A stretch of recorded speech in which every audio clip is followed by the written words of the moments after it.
지켜봐도 보이지 않고 막혀버린 삶의 현실들 가슴 속에 시린 눈물과 두려움에 지쳐버린 내 삶 아픔 속에 서 있는 내게 안타까워 손 내미시네 눈을 뜨니 주님 계시네 나를 안고 내 길로 날 인도하시네 지금 이 자리에서 주를 바라보며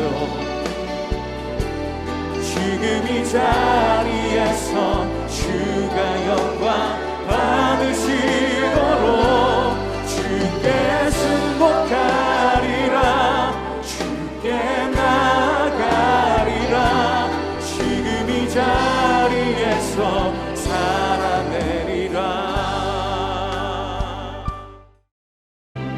그때 주께서 환상 중에 주의 성도들에게 말씀하여 이르시기를 내가 능력 있는 용사에게는 돕는 힘을 더하며 백성 중에서 택함받은 자를 높였으되 내가 내 종 다윗을 찾아내어 나의 거룩한 기름을 그에게 부었도다. 내 손이 그와 함께하여 견고하게 하고 내 팔이 그를 힘이 있게 하리로다. 원수가 그에게서 강탈하지 못하며 악한 자가 그를 곤고하게 못하리로다.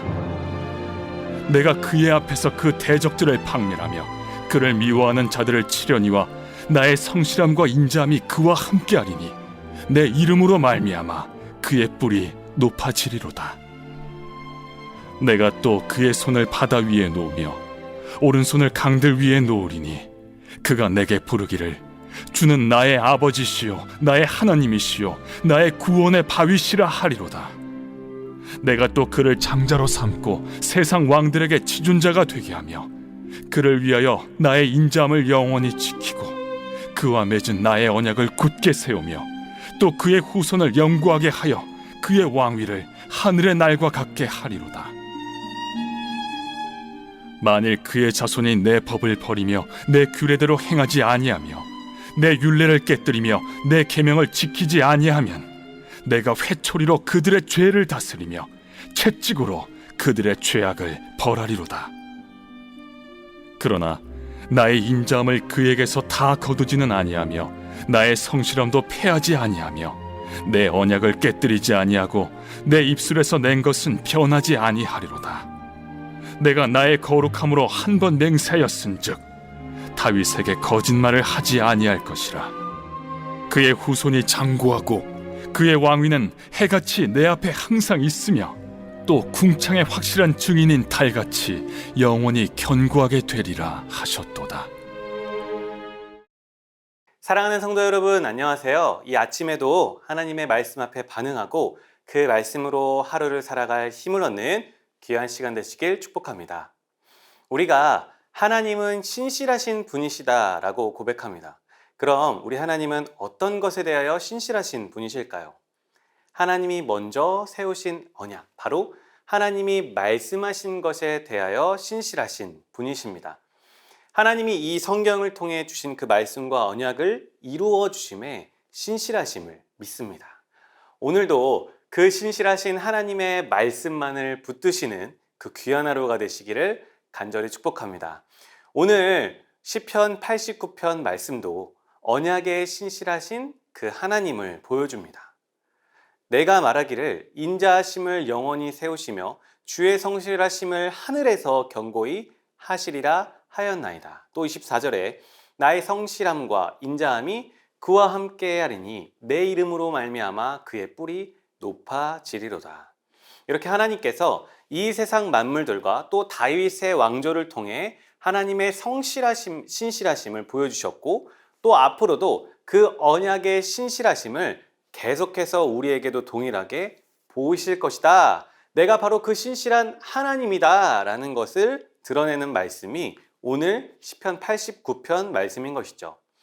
그중 특별히 오늘 우리가 읽은 이 19절부터 37절 부분은 다윗의 언약의 신실하신 하나님, 즉 다윗을 왕으로 택하시고 부르신 그 하나님을 찬양하는 부분입니다. 다윗과 맺은 그 언약에 신실하셔서 우리에게도 동일하게 그 약속을 이루어 주십시오. 이런 믿음의 고백과 마음이 담긴 본문인 것이죠. 19절에 이렇게 말씀합니다.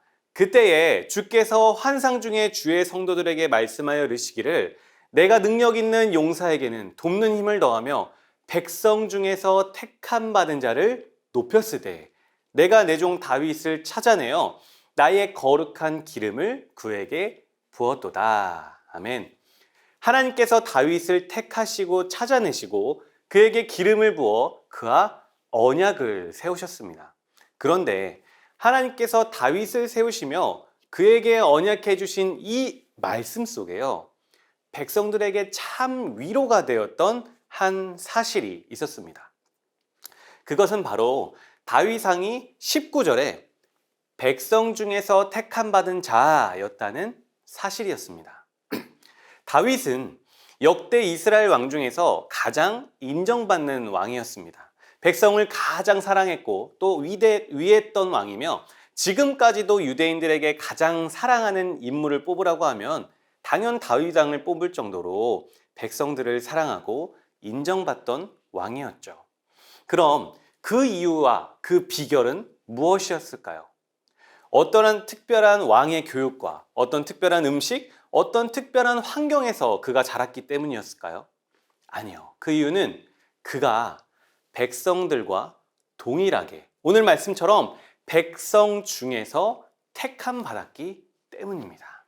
백성 중에서.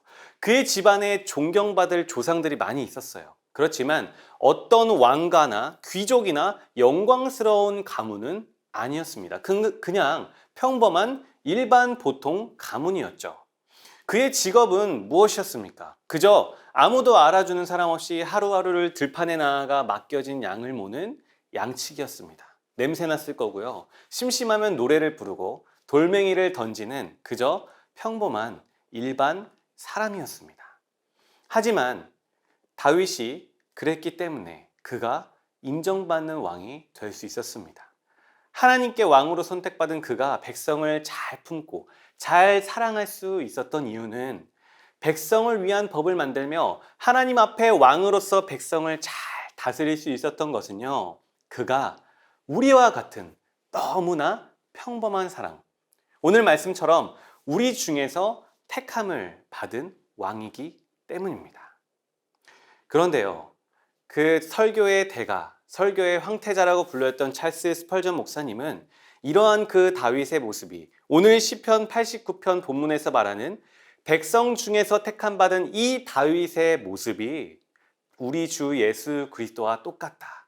우리 주 예수 그리스도를 예표한다고 말씀합니다.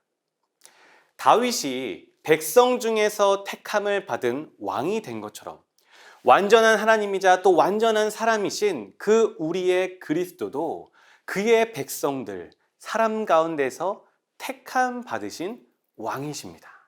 그렇기 때문에 그리스도는요, 그 누구보다도 우리의 눈높이에서 우리를 가장 잘 이해하시고 가장 잘 통치하시며 다스리실 수 있는 분이신 것이죠. 그분은요, 태어나실 때에도 백성 중에서 태어나셨습니다. 왕족의 혈통으로 왕자로 태어나실 수 있으셨지만 왕의 침대에서 태어나신 게 아니라 동물의 밥통, 여물통에서 태어나셨죠.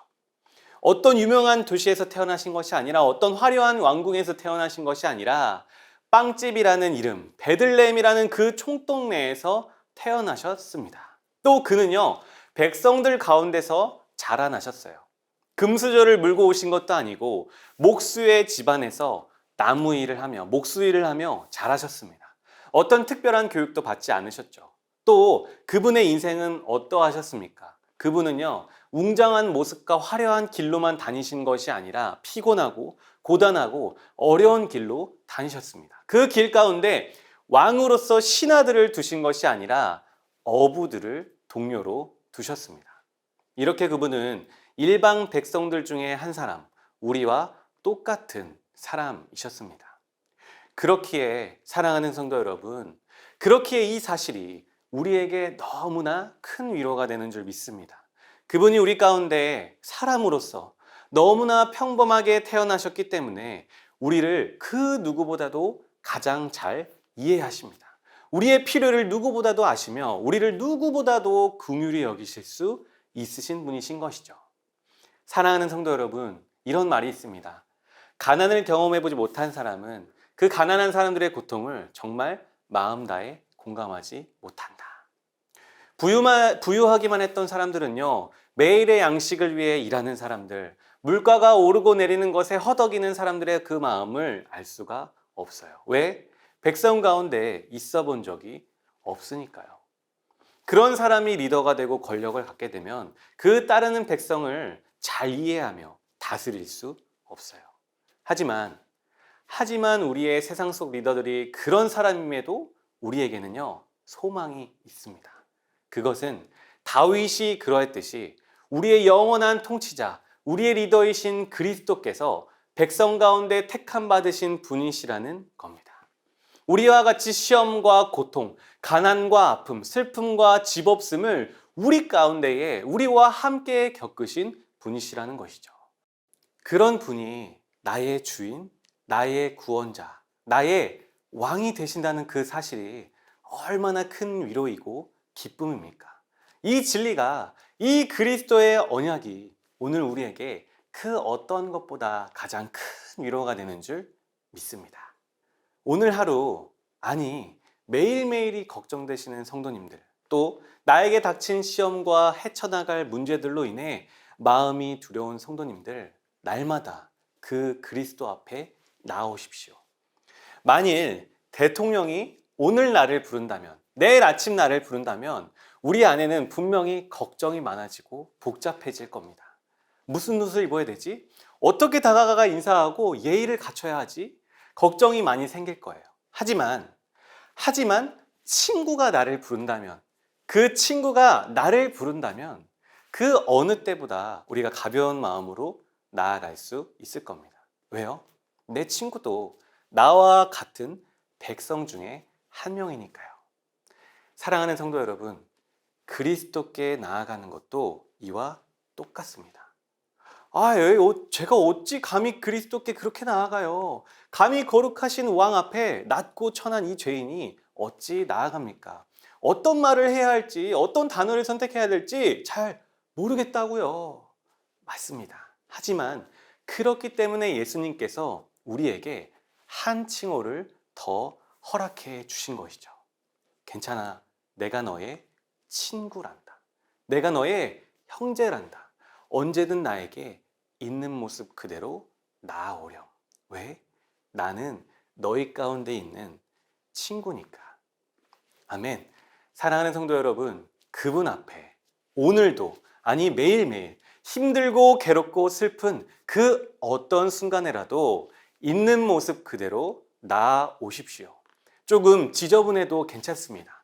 내 마음과 몸이 연약한 상태여도 상관없습니다. 탄식, 눈물, 짜증, 한탄 모두 다 가지고 우리 주 예수 그리스도께 나와 오십시오. 왜요? 그분은 우리 가운데, 우리를 가장 잘 이해하실 백성 가운데 계신 분이기 때문입니다. 참 하나님이자 참 사람이신 예수님, 나의 왕이시면서 동시에 친구가 되시는 예수님, 그분 앞에 나의 있는 모습 그대로 나아오십시오. 주님께서 이 말씀들을 통해 우리에게 말씀하십니다. 마태복음 11장 28절에 수고하고 무거운 짐진 자들아 다 내게로 오라. 내가 너희를 쉬게 하리라. 이사야서 55장 3절. 너희는 귀를 기울이고 내게로 나와 들으라. 그리하면 너희의 영혼이 살리라. 내가 너희를 위하여 영원한 언약을 맺으리니 곧 다윗에게 허락한 확실한 은혜이니라. 아멘. 말씀을 마치겠습니다. 오늘 시편 89편의 기자는요, 다윗의 언약을 신실하신 하나님 앞에 붙들며 간구하고 있습니다. 그렇다면 우리는 무엇을 의지하고 붙들며 하나님 앞에 나아가야 하겠습니까? 오직 영원하고 또 누구에게나 차별 없는 백성들 가운데 계셨던 그 언약 대신 예수 그리스도만 붙들고 살아가시기를 간절히 축복드립니다. 우리가 그분을 의지하며 나아갈 때 위로를 얻는 것은 무엇이겠습니까? 그분이 우리와 같은 백성 중에 계셨음을 기뻐해야 할 줄 믿습니다. 그분이 우리를 누구보다도 가장 잘 이해하시며 불쌍히 여기시며 사랑하시는 친구가 되신다는 사실에 힘을 얻어야 할 줄 믿습니다. 날마다 백성 가운데 계신 그리스도를 의지하며 승리하는 그런 하루하루가 되시기를 간절히 축복합니다. 이제 함께 기도하실 텐데요. 오늘은 특별히 설교 기도 제목과 랜선 해외 선교를 위한 기도도 함께 기도하겠습니다. 먼저 설교 기도 제목입니다. 첫 번째, 나의 하루와 나의 삶에 그리스도가 얼마나 큰 위로이며 소망인지 깨닫게 하여 주시옵소서. 어떠한 꾸밈과 화려함 없이 있는 모습 그대로 그리스도께 나아와 은혜를 얻게 하여 주시옵소서. 백성 중에 함께 계셨던 그리스도를 닮아 나 또한 힘과 위로가 필요한 사람들과 함께 할 줄 아는 사람이 되게 하여 주시옵소서. 이어서 8월 6일부터 26일까지 매주 토요일 4주간 랜선 해외 선교가 진행됩니다. 이 기도 제목을 함께 읽고 기도하겠습니다. 선교지와 팀원, 담당 교육자 모두에게 하나됨의 은혜를 더하여 주소서. 동일한 하나님의 은혜가 흐르게 하시며 모든 팀원들과 선교지 간의 원활한 커뮤니케이션이 이루어지도록 인도하여 주소서. 모든 팀원들이 예수님의 마음을 갖고 선교에 임하게 하시고 성령의 충만함과 기도의 영을 주셔서 하나님의 강력한 능력을 경험하게 하소서. 8월 6일 해외 선교 파송 예배부터 4주 동안 토요일마다 진행되는데 파송 예배가 은혜 가운데 잘 준비되게 하시고 랜선 선교를 준비하는 선교사님들에게 체력과 영력을 허락하소서. 말씀의 기도 제목과 함께 랜선 해외 선교를 위해 시간 함께 기도하시겠습니다.